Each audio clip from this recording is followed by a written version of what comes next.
Ako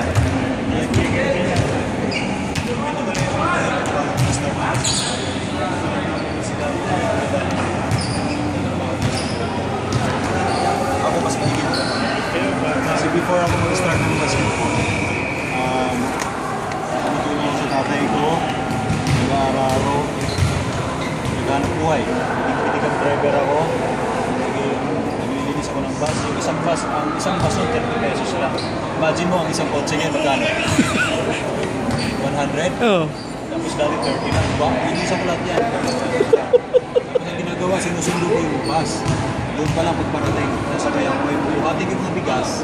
Siguro, alam niyo, ilan yung dami hindi nakakala. Makala nila ang trabaho ko. Nalang buhay ko po. Napakaganda. Buhating yun, dadali ko sa paling. Bigyan lang ako ng 10.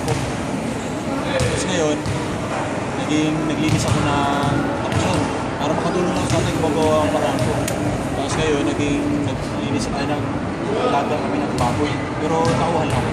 Para malibig lang sa pag-aaral, tumira ako para may matiran ako. Kasi yung bahay namin, galing sa siguro 10 kilometers kasi liplip. Wala pang ilaw ng time na yun. Hindi ko maalam yung basketball dati.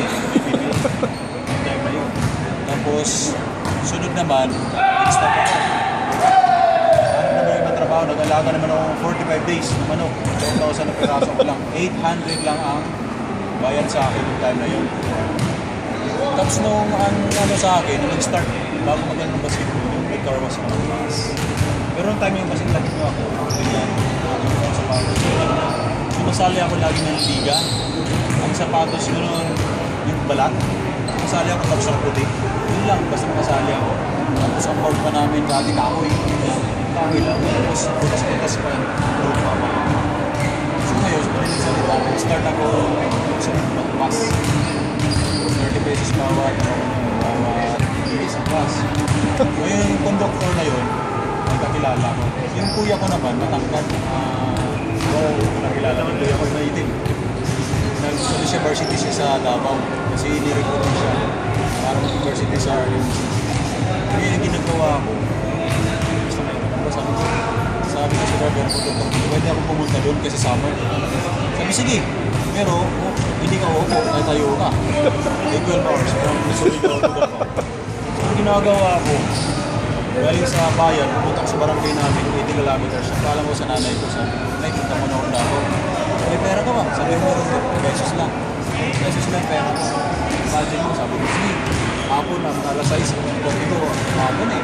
Nakaganon na ako sa bus, hindi ako pwede umupo eh, dahil walang bayad. Untog-untog na ako, tapos minsan sa driver ako. Yung driver na ngayon, alam niya kung saan yung kuya ko nag-aaral. Ako, first time ko eh. Pinakasan ko lang yung local kasi gusto kong makapunta at maglaro lang eh. Pagdating doon, kita ko ng kuya ko, ay sakay ko na RMC Gym. Pagkatang RMC Gym, Davao. Sabi ko sa taxi, sasakay ako, RMC Gym. Tapos sabi ko, okay na ba 30 pesos? Iniwanan ako, hindi daw pwede kasi nakalang ko masahe. Ngayon, naghanap ako sa baba, kaya nang natanda, sabi ko, maayos mo ako sa akin. Sabi ko, ako, dito yung sakay ko, RMC Gym. Tapos doon. Pagdating doon, pagdating ko doon, sakay na ako, doon ako sa tabi ng driver. Ngayon, ito na yung gym. Punta ko ka doon sa guard, hindi ayaw ko papasukin. Sabi ko, punta ko doon sa kuya ko, galing ako Mindanao. Samahan lang kung ayaw mo. Sinamahan ako doon sa kwarto. Natawag ko sa kuya, makakala nyo emergency. Kasi walang cellphone. Ano lang dati yung sulat? Ganun lang talaga. Telegrama. Oo, telegrama. Sabi ng kuya ko, mayroon bang emergency? Sabi ko, wala. Ikausap talaga na ako. Tapos kumain naman ako.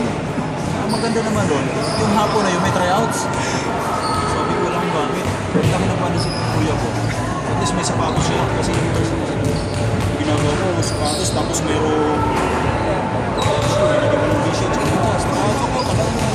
ako kasi alam ko sa sarili ko, pag makuha ko ng varsity, ito lang yung way na makapag-aaral kami dahil wala kaming pera eh. Kasi yung nanay ko, alam mo ba trabaho nanay ko, nag-aararo, tulong lahat, nagbabantay kung ano yung mga gulay, yun lang.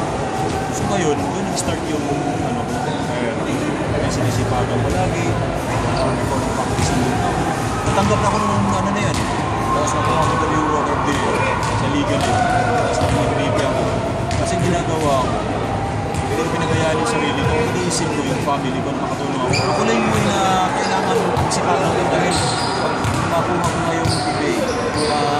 PBL pa ang pangarap ko nun. Kasi PBA, hindi ko naman kalagano yan. Tapos dahil sa sipa, ang ginagawa ko, ako tapos sa high school. Tapos yung Montanya, kung alala yung Montanya ko siya, Montanya, yung team sa dito. Ako yung high school na sinama doon sa Montanya Commercial. 1997 sa Ninoy dito, Centennial Open. Laro sinama ako dito. Tapos naglalaro ko din lang, tapos nakatama ko. Kasi ang lahat ng halos sa school, dami kumukuha na sa akin. Tapos si Alvin Patrimonio, ay si Alvin Tigmo, tayo yun. Yung pala, coach namin, ay pala yung player siya dati. Tapos pumunta kami sa kanila, binigyan kami sa sapatos sa sporting. Pinagpasya nila para sa sapatos. Tapos ang ano ka naman, yung kapatid yung babae, hindi mo naman basketball. Buti kayo naman. Yung ginagawa naman, tinuruan lang natin para magtulong para makapag-aral. Kasi wala talagang pera. Kahit nanay ko, kahit piso hindi nagbibigay sa amin. Kami pa nag-ano. Nakatapos ko sa high school sa Davao, tapos naging kinuha ko ng bilog dito. Tapos pagkatapos ko, kinuha din yung babae ng bilog. Tapos nag-ibigay din ako. Nag-decide na ako, hindi ko tinapos yung pag-aaral ko. Nag-decide ako na magpatrap sa PBA. Dahil alam ko na ito na yung way para makapagod sa parents. Tapos yun, dahil lang siguro sa Silpag ko, 3 times a week ako nag-decide lagi. Extra 1 hour before ang practice. Nandito na ako, kahit yan, veterano na ako. 11 years na ako naglalaro sa awa ng Panginoon. 1 hour before, nandito na ako. Shooting, lahat na ako. Parang kayo rin, parang rainbow. Lahat ng gusto nyo, dapat galing nyo sa sipag. Katulad yung sinasabi ni Coach Pat. Kung hindi man kayo saswertein sa basketball, maraming way. Para makuha kayo para makatapos kayo sa pag-aaral. Kasi hindi lahat sa inyo, hindi naman sa pag-aaral na lahat makarating ng PBA. So ang isipin nyo lang, yung makukuha kayo ng scholarship na 100% na mabigyan kayo, makatapos kayo sa pag-aaral. Kasi ako nagsisisi rin ako na hindi ako nakatapos sa pag-aaral. Pero sabi ko, kung focus ko ng pag-aaral, tapos hindi ko inanuhan yung pagbabasket. Pero nandun pa rin ako, nag-aaral pa. So ang pinili ko, mas ayusin yung pagbabasket. Kasi ito lang yung way na makatulong ko sa parents. Imagine mo that time, saging yung pinakain namin. Hindi wala kayo sa akin. Hindi saging, pag minsan wala. Gulay. Kasi ganun sa probinsya, liblib sa amin. Bahay namin, tabi ng cemetery. Tapos yung bahay katapat, ilog. Gera, kikita pa namin gera. Mindanao. Kaya kayo, alam kong kaya nyo, basta lagi lang kayo magkasal. Kaya magkasal kayo. Alas at saka mabait dapat kayo sa kapwa.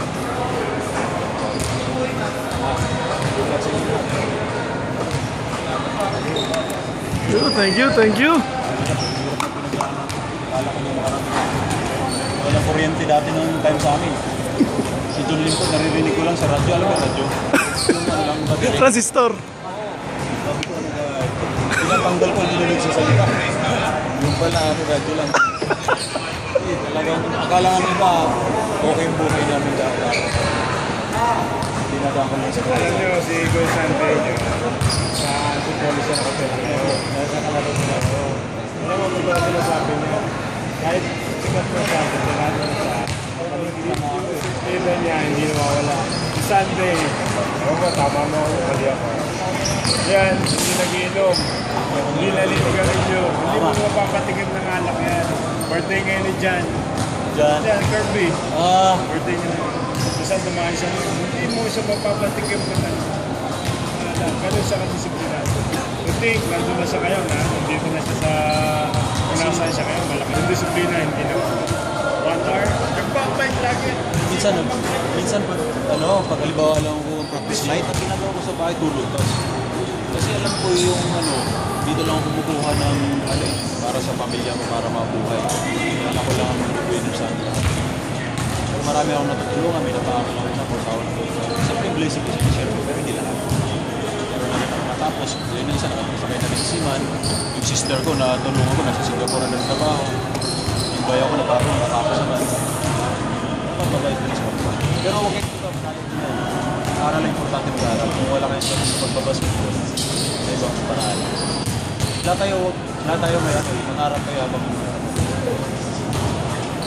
Kasi ako sa lahat siguro ng player dito sa laro, ako siguro talaga yung pinakaliplip ko. Imagine mo, wala nang maganda. Abutin kami ng bago. Sa akin lang pagkain namin, minsan YouTube. Eh, ginagano lang.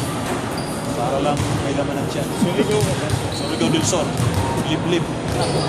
Pa, kabaranggayan. Kaya ako proud yung sarili ko nagawa. Nakaka-inspire. Wala pa.